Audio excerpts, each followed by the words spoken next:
Welcome to the Al Jazari channel, where you will learn how to use the economic production model to solve real-life problems. The EPQ model is not only used to calculate the economic production quantity, but also used for many other parameters such as the runtime, the cycle length, and much more. Learning how to compute these parameters has not been easier, as you will find in this video. So, watch this video to the end to enhance your skills. The problem solved here is from the Operations Management book written by William Stevenson. A company is about to begin production of a new product. The manager of the department that will produce one of the components for the new product wants to know how often the machine used to produce the item will be available for other work. The machine will produce the item at a rate of 200 units daily. 80 units will be used daily in assembling the final product.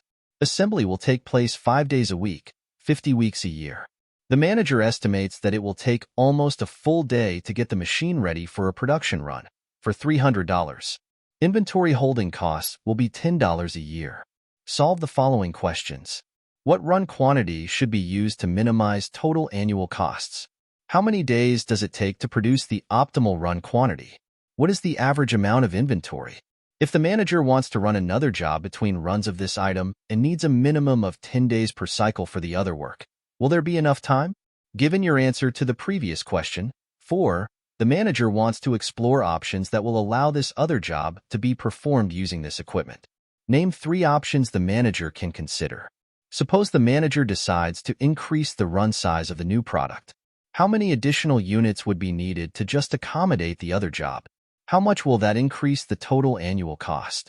As usual, let us start with the given. The production rate, P equals 200 units per day, whereas the usage rate, U equals 80 units per day. The assembly will take place 5 days a week, 50 weeks a year. This means that the number of working days per year is 250 days, which is 5 multiplied by 50.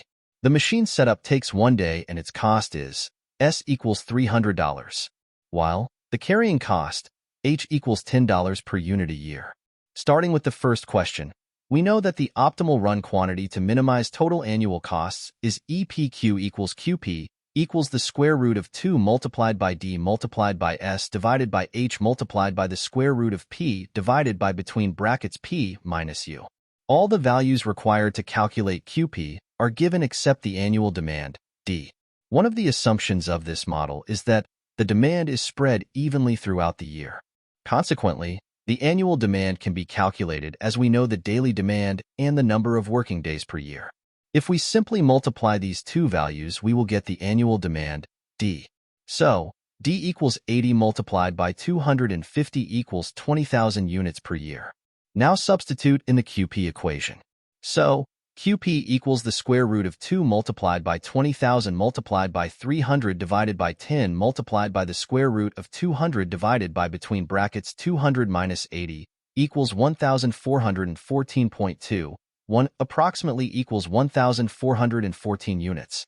So, the run quantity that should be used to minimize total annual costs is 1,414 units. The second question is, how many days does it take to produce the optimal run quantity? The number of days to produce QP can be determined by dividing the optimal run quantity, QP, by the production rate, P. So, the number of days to produce the QP equals 1,414 divided by 200 equals 7.07 days. The third question is, what is the average amount of inventory? To find the average inventory, we have to find the maximum inventory and then divide it by 2. Whereas the maximum inventory equals QP multiplied by between brackets P minus U and divided by P. Substituted by QP equals 1,414. P equals 200 and U equals 80. So, the maximum inventory equals 848.4 units. Divide 848.4 by 2 to obtain the average inventory, which is equal to 424.2 units. Then the average inventory is 424.2 units. The fourth question is, if the manager wants to run another job between runs of this item and needs a minimum of 10 days per cycle for the other work, will there be enough time? To answer this question, we have to answer another question, which is, how much time is available to run the other job? The other job must be finished during the pure consumption time for the component for the new product, which is illustrated in this figure. The end of the pure consumption time is when the inventory of the component for the new product falls to 0 units. If the other job takes longer than the pure consumption time, we will run out of inventory of the component for the new product. To learn more about this figure, click the above link. As illustrated in this figure, the cycle time includes both the runtime and the pure consumption time. Consequently, to find the pure consumption time, the cycle time must be obtained first. The cycle time or the cycle length can be calculated by dividing the optimal run quantity, QP, by the usage rate, U. So, the cycle time equals 1,414 divided by 80 equals 17.68 days. As stated before, the cycle length is the time between starting production runs of the component for the new product. So, the cycle length equals the runtime plus the pure consumption time, whereas the runtime equals the time for production of the optimal run size plus the setup time. So, it is equal to 7.07 plus 1 equals 8.07 days. Using the values of the cycle time and the runtime to find the pure consumption time. 17.68 equals 8.07 plus the pure consumption time. This results in the pure consumption time equals 17.68 minus 8.07 is equal to 9.61 days. Then, in conclusion, there will not be enough time to run the other job because the other job requires 10 days while the available time is 9.61 only. The next question is given the answer to the previous question. 4. The manager wants to explore options that will allow this other job to be performed using this equipment.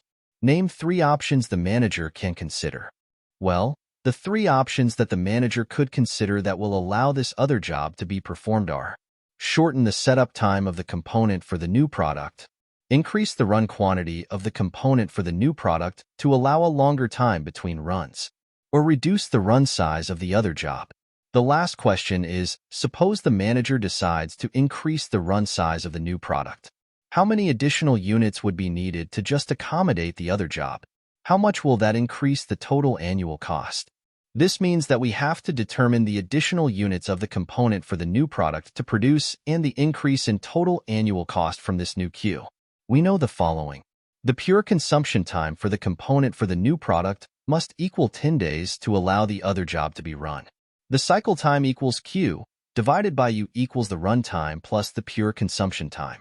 The runtime equals Q divided by P plus the setup time.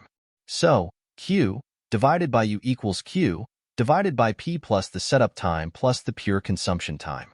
Whereas, P equals 200 units per day, U equals 80 units per day, and pure consumption time equals 10 days.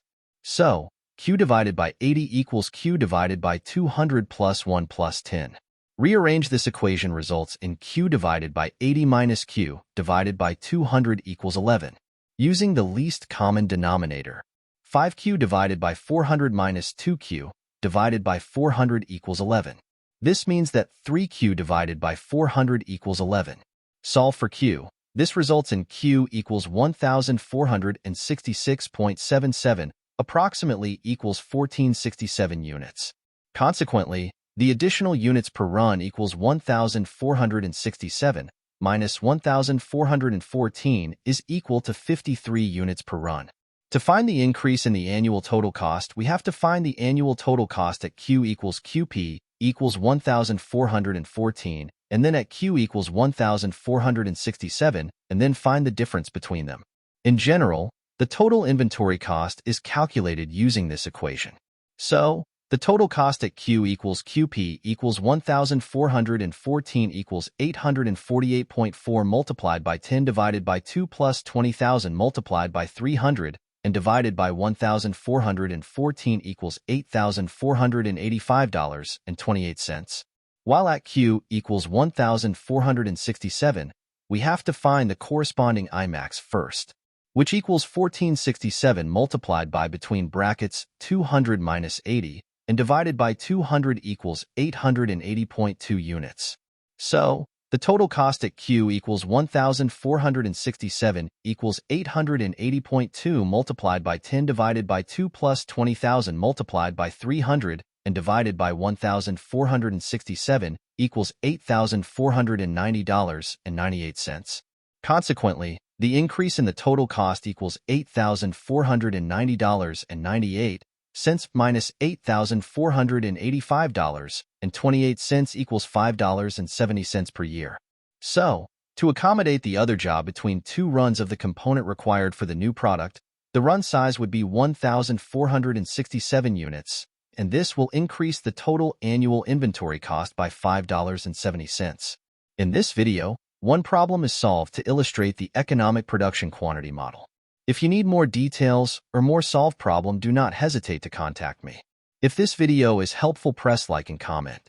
To watch more videos related to inventory management, click the above link. And keep following us. If you did not do yet, subscribe to the Al Jazari channel and activate the alarm to be notified of the new videos. Goodbye.